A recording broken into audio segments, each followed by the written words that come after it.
Well, all right. Welcome back to Who Buddy Garage. And today we're talking anvils. About a year ago, I went to a yard sale with a buddy, and he stumbled across an anvil that he purchased, which I thought he paid up a little bit too much money until I did the research. These things sell for a great amount of money, and they seem to be in pretty high demand. So it really piqued my interest as a reseller. I wanted to learn more about these, so if I run across one, that I can get it for a good deal and then sell it for a good profit. So I started doing a lot more research, and I found a lot of different information, but in true Mike fashion, I want to get it and start testing it and figuring out what makes them good, what makes them bad. And so I ran across this anvil here at an antique store in my hometown, and it's made out of a train rail. So it's a train rail anvil, but it's been fashioned in an anvil shape. It's got the horn on it. It's got a hardy hole in the top. It weighs about 14 to 15 pounds, but it was a little bit lighter weight than what I was wanting to get into. And like, let's just face it, it's not an anvil. I wanted an anvil. So as I was doing a tool buy, I ran across this one from a guy that I was buying more tools from. And then I talked to him. And I was very thankful. Eventually, he let go one of his anvils, which I was able to purchase. So this one here weighs roughly about 34 pounds. A very cool anvil. It's got a maker's mark on it, so I didn't really know at that time what that meant. So I started doing some more research, right? So now that I've done all the research, I definitely know what to look for, but at the time I was just like, it's an anvil, it's old, it's cool, I want it. So I bought it. So this one right here has got the C and then the upside down triangle. So I went online and I started looking up information on these, and then I found a website called Anvil Fire that had this exact model of anvil on it and when it was made, and a lot of good information on it. So if you're looking at anvils or researching some stuff, I highly recommend that website. So as I was looking through there and I started reading some of the information, this anvil is made by the Columbia Hardware Company out of Cleveland, Ohio. It was made before 1925. That's when they offered this model here. So it's a 30-pound per the catalog, but this one weighs 34 pounds. It's got a casting base to it. It looks like there is a metal plate incorporated within the casting, but I haven't really dove into it too much to see whether that is actually part of the casting or not. There's not a line or anything on it to where there's a line on the rest of it, so I'm assuming, yes, this is a separate plate on top. But a lot of cool information out of the Anvil Fire website. It gives over the dimensions, which this one is about 12 inches long, a little bit higher than 6 inches tall. It's also got the Pritchell hole on top along with the hardy hole. So it had everything that I wanted with the anvil. But like I said, I'm not a blacksmith. I don't do a lot of metal fabrication, but I do run across times where I've bent a tool or I'm refurbishing a tool to where I want to beat it out. And this is going to meet all my needs. And plus it's going to allow me to learn about the anvil. So if I run across one in the future, I can snatch it up and then resell it. So a couple of things that I'm going to go through in this video is I'm probably just going to resell the train rail anvil. So I'm not going to do any kind of refurbishing on that, but I will do a little bit of comparison. So if you guys run across one, you'll see kind of what you need to look for as you're inspecting them.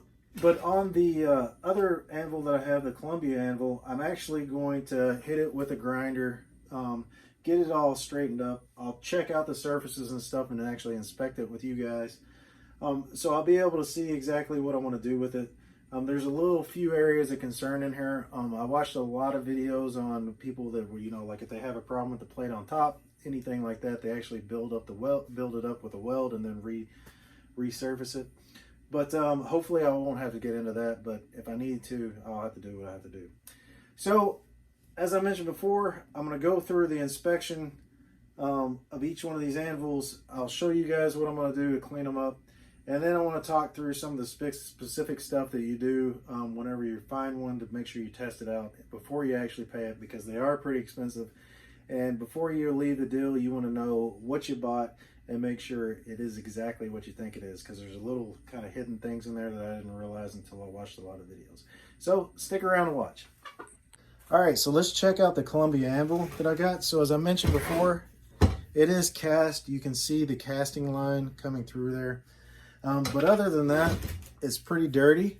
It's pretty rusted, not pitted too bad, so hopefully the wire will clean that all up. You can kind of see around the Columbia marking that it's pretty dirty within there. Dirty in this area as well. I don't know if at one point it was painted or something like that. There's some red looking paint on top. Not for sure if this was painted on the side here. There's no markings like that you see on the other vices that say like what the weight is. A couple other things here is the hardy hole looks still pretty good and square. Crucial holes through. The only thing really in there is dirt, so I'll just get that cleaned out. And the other item is on the bottom, it looks like this was welded to another stand. So the problem with that is, as I'm hammering, I'm going to get a lot of wobble. So what I'm going to do is I'm going to mill this flat on this side. The top looks pretty good though. It's pretty flat all the way across. Sorry. It's pretty flat all the way across and pretty flat this way. But I'll check it out to make sure that I don't have any dips or anything once I get this all cleaned up with the wire wheel. If needed to, if I want to get them parallel to this surface, I might just do a fly cut on top to get this all set up.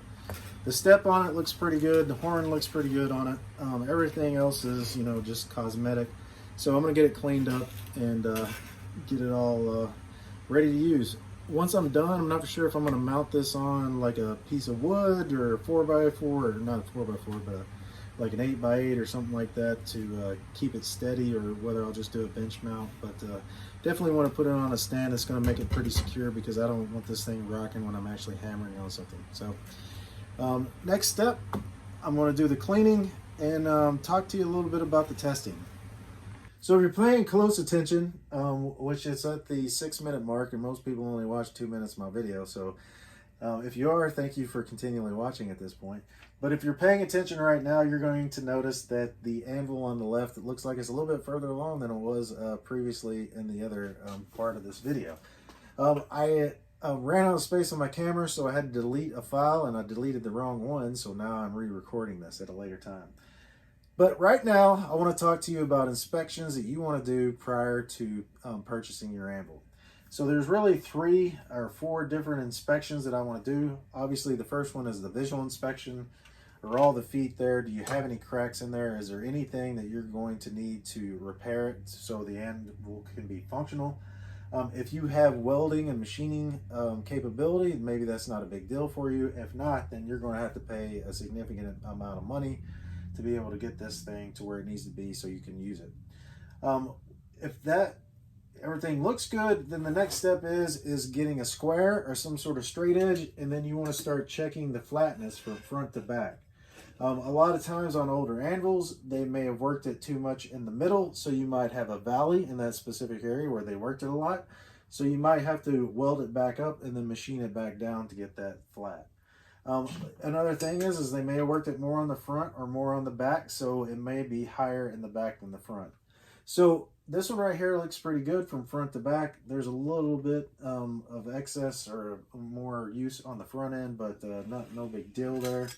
So now you also want to check it from side to side to make sure that it's pretty straight, which is not that, you're not going to see that much change on an anvil of this style, but on a rail anvil, when you look at the bottom to the top on this specific one, it's got a tilt to it going to this side and down in the front. So as you're checking it from side to side, you're going to see a gap on this side over here compared to the far side on that one. So front to back looks pretty good, but like I mentioned before, it's got a tilt to it. So as we are doing our ball bearing test a little bit later, if you hit it here on this front edge, instead of going straight back up, it goes out to the side. So not a huge deal, but it's definitely something you want to check out and see if it's going to cause you any problems. So let's talk about the other tests that you want to do. So there's 2 more tests that you want to do. One of them is with a hammer. Actually, I watched one video and a guy said that if you're going to buy an anvil, take a 1/2 inch to a 1 inch ball bearing with you, because you can accomplish both of these tests that I'm getting ready to do with just the ball bearing. But for this purposes, we're just going to use this hammer. So what are we checking out is on the anvils that have a plate that are mounted to a base. you want to go through and just tap test from one end to the other, and you want to listen for any kind of changes in the ring. So if you hit like a dud spot in a specific area, that could mean that the plate is no longer secured to the base. So that might be something that you have to either machine out down here or grind out down here and then re-weld it back to the base. So this one sounds pretty good. Everything's pretty uniform on the ring, so I'm pretty happy with that. So it looks pretty good. The next test with the ball bearing is more just determining, you know, like which one's going to be the better anvil for you on the rebound. So we're going to do a drop test a little bit later, and you can see on this one right here, it pretty much almost returns all the way back up to my hand, to where this one, it does not. So you have a much better quality anvil, obviously, on a cast with a steel plate than what you do with a rail. So these are just some tests that I'm going to be doing moving forward if I've run across an anvil, to make sure that before I get the thing home or I fork out a bunch of money on it, that I'm getting what I think I'm getting, because I do a lot of reselling and I won't want to buy something that I'm going to have to dump in a lot of labor just to get it up to where I can resell it. So, all right, let's do the drop test. All right, folks, are you ready here for the main event? We have one anvil that we have sitting on the concrete floor here. What we're going to do is test this ball bearing and drop it from a specific height. What's that specific height, you may ask? It's 30 inches. Remember that number, folks. We're going to come back to that number. So we're going to drop this ball bearing from 30 inches, where it will rebound off the top of this anvil and go to a specific height.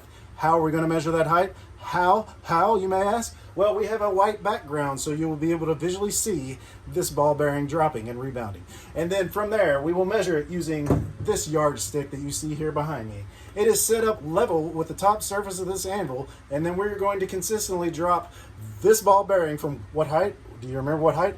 30 inches. So it will drop down from 30 inches, bounce up to a specific height, and then why would we even be doing that? It doesn't make any sense. Well, let me tell you why. What we're trying to do here is determine the efficiency factor of that anvil to be able to return the energy put into it versus the energy that comes off of it. So we are going to divide the rebound height divided by the height drop, 30 inches. And that will tell us the efficiency factor of this anvil, because when you're hammering on your anvil, you want that energy going back into your workpiece and not into your anvil. So check out the results.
All right, guys, we just finished up with our ball bearing test, where we dropped this ball bearing from 30 inches and then measured the rebound off the top of the anvil height.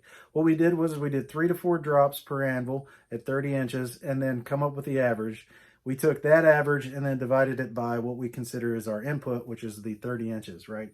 So what we're trying to determine here is which anvil is better at returning the energy that you're putting into it to get back out of it, right? You don't want it absorbing within the anvil. So results are as expected. There's a reason why you're getting, 3 times to 4 times to maybe 5 times the cost on a steel anvil like this compared to a railroad tie. You're getting a lot better efficiency and a lot better performance out of an anvil of this type of design, style, size, and the heat treatment, etc., etc.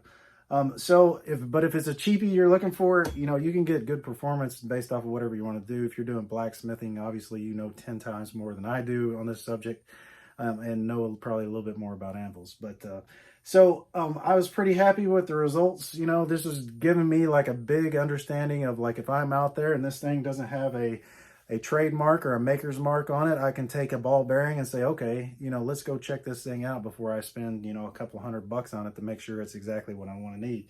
And when I'm done, I want to make sure I get sounds like this and not sounds like this, and then make sure I don't have any dead spots. So I was pretty happy with the results I came out of it.